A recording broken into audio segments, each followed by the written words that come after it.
Hello children, today we will see the fifth part of the lecture Force and the Law or Newton's Law of Motions. In this lecture, we will see about the Newton's third law of motion. Now let's see what is Newton's third law. According to this law, to every action there is an equal and opposite reaction and they act on two different bodies. अब इस law के according क्या है कि हर एक action का equal और opposite reaction होता है. जैसे दो और ये कोई भी हम चीज़ करते, कोई भी एक्शन करते तो उसका ही हमें ठीक उल्टा अपोजिट रिएक्शन मिलता है. मगर ये किसके ऊपर होता है? दो ऑब्जेक्ट के ऊपर डिपेंड होता है, दो ऑब्जेक्ट के ऊपर रहता है. डिफरेंट दो अलग अलग ऑब्जेक्ट के ऊपर रहता है एक्शन और रिएक्शंस. अब यहाँ पे आप देखेंगे, इसको हम प्रूफ करेंगे. आपको यहाँ पे स्प्रिंग बैलेंस लेना है, ठीक है. एक स्प्रिंग बैलेंस ए और दूसरा स्प्रिंग बैलेंस बी. तो आपको बी स्प्रिंग बैलेंस को आपको वॉल से यहाँ पे अटैच कर देना है, ठीक है. आपने इसे वॉल से अटैच किया तो अटैच करने के बाद आप देखेंगे आपको दूसरे स्प्रिंग बैलेंस को बी वाली ए वाले जो स्प्रिंग बैलेंस है उसको बी वाले स्प्रिंग बैलेंस से अटैच करके आपको पुल करना है. तो आप जितना पुल करेंगे तो स्प्रिंग बैलेंस में आप नोट करेंगे कि आपको यहाँ पे रीडिंग दिखाई देगी. तो दोनों स्प्रिंग बैलेंस में रीडिंग इक्वल होगी. तो मतलब ये है, भले ही ये स्प्रिंग बैलेंस एक दूसरे को पुल कर रहे हैं बट द पुल और द फोर्स जो अप्लाई कर रहे हैं एक दूसरे के ऊपर अपोजिट डायरेक्शन में. मगर बी जैसे एक्शन कर रहा है ए के ऊपर तो A is giving the reaction on the B. तो इस तरह से ये दोनों एक दूसरे के ऊपर एक्शन और रिएक्शन कर रहे हैं but the direction is opposite. Then see the examples. अब जैसे आपने देखा है कि जैसे आपने गन है, इस गन में से जब बुलेट फायर होता है, ठीक है, तो बुलेट जो है वो आगे की तरफ जाता है, आगे की तरफ एक्सेलरेट होता है. मगर जो गन है वो पीछे की तरफ रिकॉइल होता है. तो बुलेट को हमने फायर किया तो ये एक्शन है और recoiling of the gun is a reaction. Then आपने नेक्स्ट एग्जांपल हम देखेंगे. जब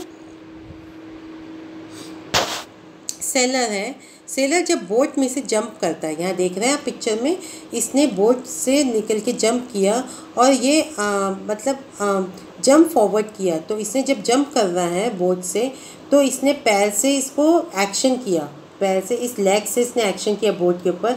और रिएक्शन क्या रहा कि ये दूसरे पैर से ये इस पर जंप इसमें प्लेटफॉर्म पे आ गया है, ये कॉर्नर पे आ गया है, ठीक है.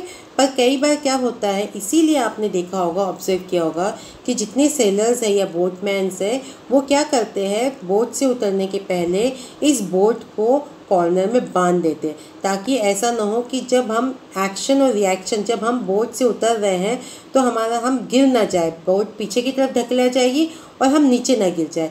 इसलिए जनरली जो सेलर्स होते हैं वो बोट को बांध देते हैं और फिर आप लोग नीचे आप बोट पर से उतर पाते हैं.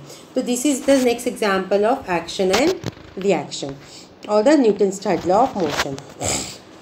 Then see the third and next example. अब जैसे आपको यहाँ पे दिख रहा है एक बैलून है, ठीक है. आपको उस बैलून को यहाँ पे धागे से बांध देना है. दिख रहा है आप लोगों को, यहाँ पे थ्रेड दिख रहा है. आपको बैलून को पहले फुलाना है और बैलून को आपको यहाँ पे उसके बैलून के माउथ को आपको थोड़ा सा क्लिप से यहाँ पे देखिए बंद कर दिया गया है.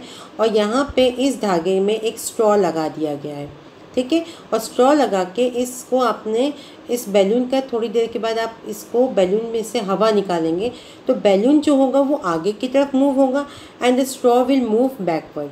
तो ये दिस इज़ अगेन, ये जो है balloon move forward direction, this is a action, और straw move backward direction, this is a reaction.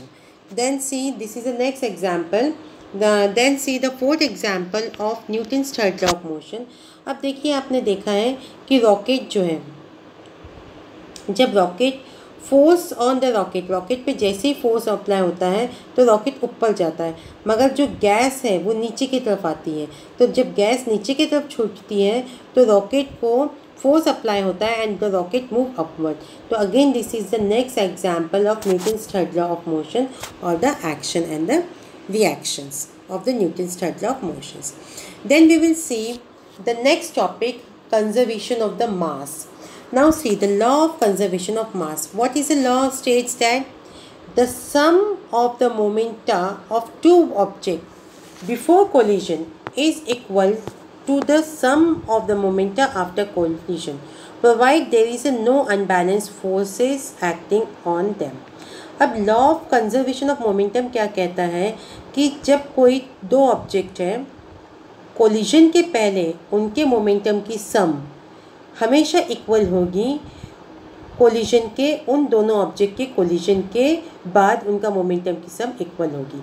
मतलब फिर से मैं आपको बता रही हूँ कि अगर दोनों ऑब्जेक्ट अगर कोलिजन नहीं हुआ है, एक दूसरे से टकराए नहीं है, वो तो टकराए नहीं है, तो उन दोनों के मोमेंटम को अगर हम प्लस करते हैं या सम करते हैं तो वो हमेशा इक्वल होगा। किससे? जब ये दोनों ऑब्जेक्ट एक दूसरे से टकरा जाएंगे और टकराने के बाद जो मोमेंटम प्रोड्यूस होगा उनके सम से ये इक्वल होगा। तो इसका मतलब क्या है? मगर कंडीशन ये है कि कोई भी अनबैलेंस फोर्स उसके ऊपर अप्लाई नहीं होना चाहिए। This means that total momentum of two object is unchanged. तो इसका मतलब ये है कि कोई भी ऑब्जेक्ट का जो टोटल मोमेंटम है वो before and after collision will remain constant और द सेम। अब देखिए आपको यहाँ पे एक कंडीशन दी गई है, दो बॉल है, A ball and B ball. A ball की मास है ma और इसकी इनिशियल वेलोसिटी है ua।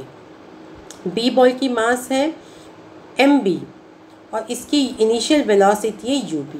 अब ये दोनों अपने रास्ते से अपना चल रहे हैं, मगर ए बॉल जो है वो थोड़ा सा ज़्यादा, उसने ए बॉल जब चल रहा है तो ए बॉल जो है उसकी वेलोसिटी ज़्यादा है बी बॉल के कंपैरिजन में। तो ए बॉल की वेलोसिटी ज़्यादा है तो ए बॉल जो है इससे कोलाइड होगा। तो जैसे ही ए बॉल कोलाइड होगा तो ए बॉल ने बी बॉल के ऊपर फोर्स ए बी अप्लाई किया है और वैसे ही सेम फोर्स बी बॉल ने बी ए फोर्स जो है बी बॉल ने बी ए जो है अप्लाई किया ए बॉल में।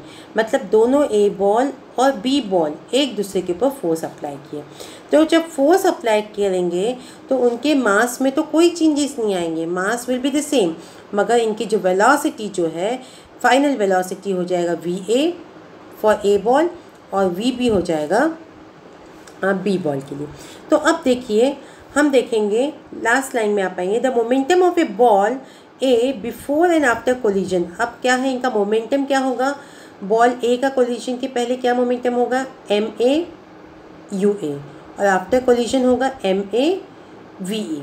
उसी तरह से momentum of A ball, ball का जो मोमेंटम जो है, बॉल का जो मोमेंटम है आफ्टर कोलिजन कितना क्या हो जाएगा? M B U B. B ball का जो है बी बॉल का कोलिजन के पहले क्या होगा momentum? M B V U B और after collision will be M B V B.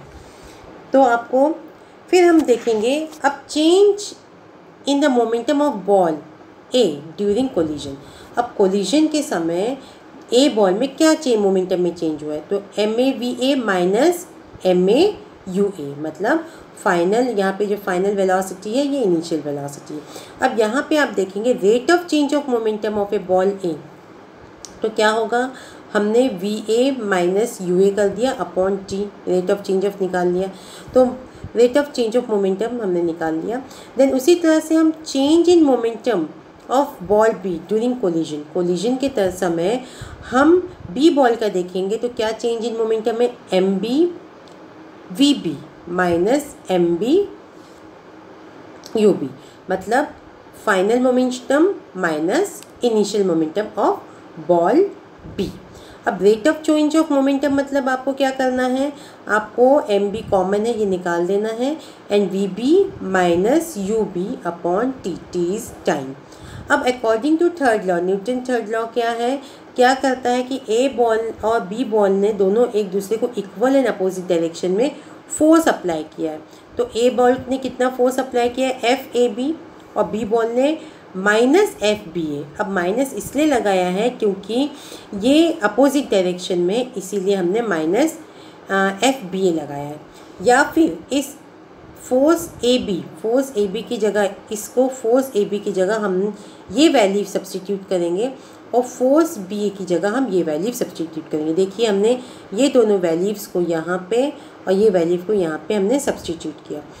तो सब्सटीट्यूट करने के बाद क्या हुआ, अब जैसे आपको पता है कि v minus you upon T होता है, ये क्या होता है, एक्सेलरेशन होता है ना, आपको ये पता है। तो हमने यहाँ पे देखिए इसको हमने पहले तो हमने t और t को कैंसिल कर दिया, this t and this t will be cancel, है ना। और ये कैंसिल होने के बाद आपने इनको साथ में लिख दिया, mva माइनस mua, वैसे ही minus mba, vb minus minus will be plus, तो mb मतलब ब्रैकेट आपने सॉल्व किया। तो ब्रैकेट सॉल्व करने के बाद आपको दिख रहा है इस तरह का स्ट्रक्चर, इस तरह का आपको फॉर्मूला दिख रहा है। फिर आपने इनके साइन को चेंज करके इकट्ठे एक जैसे वाले जो है उनको इकट्ठे कर लिया आपने, जैसे MA final plus MB equals to MAVA plus MBVB। तो आप यहाँ पे देख रहे हैं कि जो मोमेंटम है दोनों बॉल्स का बिफोर कोलिजन देखिए ये बिफोर कोलिजन है, is same after the collision. So this is a proof that the momentum get conserved before and after collision. So that's all for today. Thank you.